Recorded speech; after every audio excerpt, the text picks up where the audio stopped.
Xin chào mọi người, mình là Coi. Hôm nay chúng ta sẽ nói về hệ thống Long Tinh. Những điều cơ bản giống như là triệu hồi, nâng cấp, vân vân thì Coi sẽ không đề cập. Ở clip này, Coi sẽ nói đến những vấn đề mà mọi người rất dễ bỏ sót và cần phải đặc biệt lưu ý trong quá trình xây dựng một bộ Long Tinh. Rồi, chúng ta cùng bắt đầu. Đầu tiên chúng ta sẽ nói về phần triệu hồi. Các bạn để ý phần nguyện vọng nha, nó sẽ reset mỗi ngày. Đó, những thẻ nào mà được đưa vào nguyện vọng thì tỷ lệ ra rất là cao tỷ lệ ra rất là cao. Mình sẽ ưu tiên đưa vào những thẻ mà đề xuất theo cái hệ của mình chơi á. Ví dụ mình chơi pháp sư thì mình bỏ thẻ này vào. Đó, rồi ok. Thì đối với các bạn nào mà chơi bình thường thì chỉ nên quay cho xong nguyện vọng ngày hôm nay. Đó, đạt nguyện vọng ngày hôm nay rồi ngưng. Chứ đừng quay nữa ha, quay nữa là tỷ lệ ra SR rất là thấp. Còn những bạn nào mà nạp nhiều thì không nói ha. Rồi, sau khi mà hoàn thành xong nguyện vọng thì chúng ta ngưng. Qua ngày mai chúng ta lại chọn thẻ khác. Đó, chọn thẻ khác rồi chúng ta quay tiếp nha. Rồi tiếp theo là vấn đề triệu hồi siêu cấp. Cứ 4 lần triệu hồi x10 thì sẽ kích hoạt cái siêu cấp. Bây giờ mình sẽ làm mẫu luôn ha. Đây, ở đây mình quay sẵn rồi nè, 2 lần x10, bây giờ mình sẽ quay 2 lần nữa nha. Đó. Đây, skip cho nhanh đi. Đó, skip. Được SR nè. Rồi, nó sẽ hiện x10 siêu cấp nha. Rồi chúng ta tiến hành x10 siêu cấp. Đây là lượt đầu tiên. Đó, đây là lượt đầu tiên là nó ra cái thẻ nguyện vọng luôn.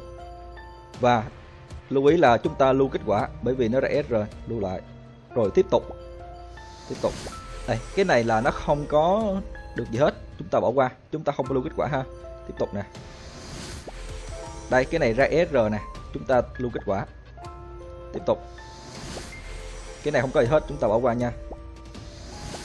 Đây, bỏ qua. Rồi, bây giờ xác nhận. Đây, ở cái bảng này thì chúng ta có hai sự lựa chọn. Một là ở trên, hai là ở dưới. Đó. Giờ chúng ta phân tích nên chọn cái nào. Trước tiên chúng ta sẽ xét về thẻ SR. Đó. Thì chúng ta chắc chắn sẽ chọn thẻ này rồi. Bởi vì đây là thẻ nguyện vọng rồi. Đây nè, để con mở ra. Cứ tắt thoải mái ha, không sao hết. Đây nè, thẻ nguyện vọng nè. Đó, rồi chúng ta tiếp tục. Đây, ở trường hợp này á thì chúng ta dễ rồi ha. Nhưng ở trường hợp khác thì sao? Hai thẻ này nó giống nhau hoặc là hai thẻ này nó 50-50 thì các bạn sẽ xét tới phần nguồn gốc. Đó, cái này nè. Thì cái nào nhiều nguồn gốc hơn thì chúng ta chọn. Ở dưới là 6 nè, ở trên là 9. Rồi chọn ở trên. Rồi, một trường hợp khác nữa, hai cái nó đều ngang nguồn gốc luôn, số lượng nguồn gốc như nhau thì chúng ta sẽ xét tới mảnh nè, mảnh Long Tinh này nè. Nếu nó có nhiều mảnh đỏ hơn hoặc là nhiều mảnh vàng hơn, ưu tiên mảnh đỏ trước ha, thì chúng ta chọn. Đó, rồi trường hợp nó đồng số mảnh luôn, thì chúng ta tiếp tục xét tới cái này, mảnh pha lê rồng. Cái nào nhiều hơn thì chọn. Đây là cái mảnh này nha, chứ không phải mảnh này, mảnh cao cấp này nè. Đó, vậy là ok ha. Rồi, để coi chọn này luôn, xác định, đóng. Đó, ok. Đó là Coi đã quay xong nguyện vọng của ngày hôm nay rồi nè. Đó, rồi tính tạm ngưng, ngày mai quay tiếp. Chứ bây giờ một quay nữa là nó khó ra lắm ha, tỷ lệ nó thấp hơn. Rồi, ok. Tiếp theo chúng ta sẽ nói về thẻ UR. Đây nè, rất là đẹp luôn ha. Vậy, sử dụng như thế nào cho nó hợp lý, cho nó tiết kiệm tài nguyên nhất? Các bạn nào mà cày chay hay là cày bình thường ha, thì đừng quá ham up UR lên. Đừng quá ham ha. Cứ chơi SR bình thường hoặc là SRES. Đấy, up full 12, up full bộ 12 hết. Rồi sau đó dư tài nguyên mới bắt đầu sử dụng UR và up thẻ từ từ thôi ha. Ví dụ các bạn up một thẻ này lên cộng 15, lên cho được bằng được cộng 15 rồi ngưng. Sau đó chúng ta up tiếp một thẻ khác lên cộng 15. Đó, cứ thế ha. Vì sao lại dừng ở cộng 15? Thứ nhất là sức mạnh của thẻ là nó đã gần như tới giới hạn rồi, nó chỉ còn vài trăm nữa thôi. Đấy, cái thứ hai là nguyên liệu nâng cấp. Các bạn nâng cấp từ 16, 17, 18. Tổng số nguyên liệu này nó sẽ gấp đôi so với chặng đường các bạn nâng từ level 1 lên level 15. Đó, gấp đôi luôn nha. Chẳng thà chúng ta tới 15 rồi chúng ta giữ nguyên liệu đó, up một thẻ khác lên 15, nó sẽ lợi hơn ha. Cái thứ ba là cái phần tái sinh này nè. Đó, phần tái sinh này ha. Thì các dòng của cộng 9 nè, cộng 12 nè, cộng 15 là đủ dùng ở thời điểm hiện tại rồi. Chưa cần thiết lên cái dòng cộng 18 đâu, rất là tốn kém. Đó. Cuối cùng là cái cộng 18 á, chúng ta được gì? Chúng ta sẽ có một cái kỹ năng riêng của thẻ cộng 18. Cái kỹ năng này nè. Thì ở thời điểm hiện tại á, cái kỹ năng này nó chưa phát huy hết sức mạnh của nó. Ở thời điểm đầu game á, coi đang nói từ 5x đổ lại. Theo coi đánh giá thì tầm 6x trở đi nó mới bắt đầu phát huy. Cho nên hiện tại chúng ta cũng chưa cần ha. Rồi bây giờ chúng ta sẽ chọn lọc UR để up. Không phải cứ thẻ nào các bạn cũng up ha. Giờ chúng ta vào vòng triệu hồi này nè. Đó, thông báo xác suất. Thì các bạn chỉ nên up thẻ UR từ những thẻ này. Thẻ S này nè. Hoặc là up từ những thẻ này. Đó, cái khu vực này ha. Còn những thẻ mà ở dưới này nè, những thẻ mà các bạn có thể nâng từ thẻ vàng lên thẻ đỏ, từ SR lên SR thì chúng ta không up. Bởi vì sao? Đây, để coi mở lại nha. Đây là những cái SR mà coi nói khi nãy nè. Nó có thể tăng bậc nè. Đó, để coi tăng bậc luôn nè. Đó, nó vẫn là màu đỏ nha. Nó vẫn SR màu đỏ. Tuy nhiên chúng ta không nên up. Chúng ta không nên up. Bởi vì á, đơn giản là cái chỉ số căn bản và chỉ số tái sinh nó sẽ thấp hơn so với những thẻ trên này. Đó ha, chúng ta chỉ nên up những thẻ trên này thôi ha. Và những thẻ mà có thể nâng bậc này nè, những thẻ này nè, chúng ta dùng làm nguyên liệu. Đó, bây giờ coi sẽ làm mẫu luôn ha.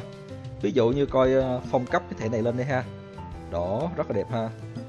Phong cấp lên. Phong cấp lên. Đó là nguyên liệu, chúng ta chọn những thẻ này nè.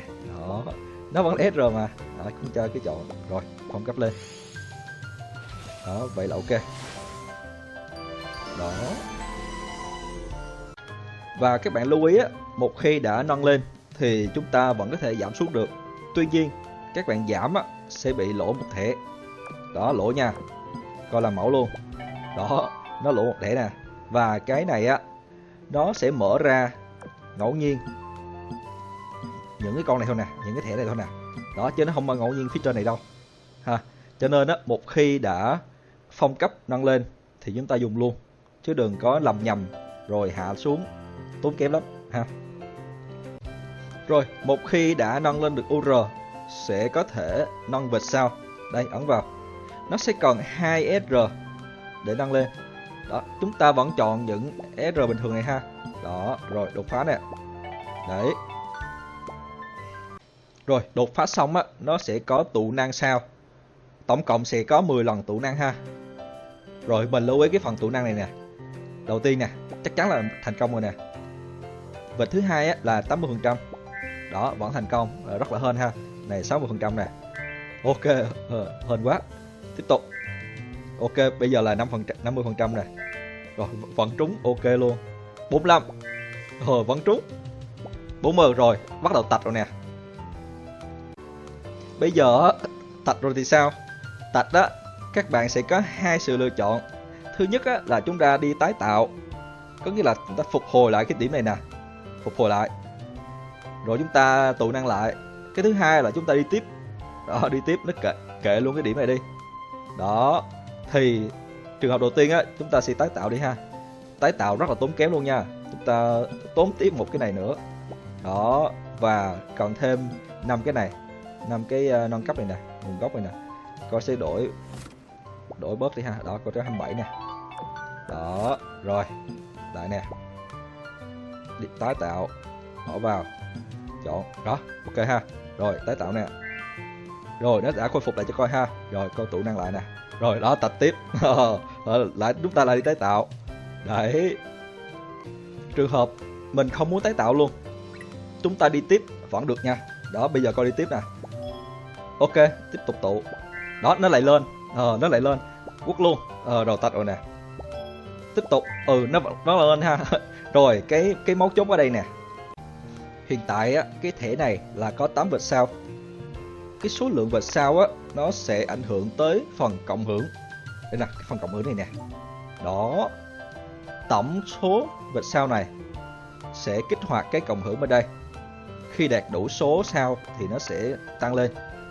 Vì vậy á, để có thể đạt được cái mức cộng hưởng cao nhất á, các bạn phải tối ưu cái vệt sao ở trên mỗi thẻ.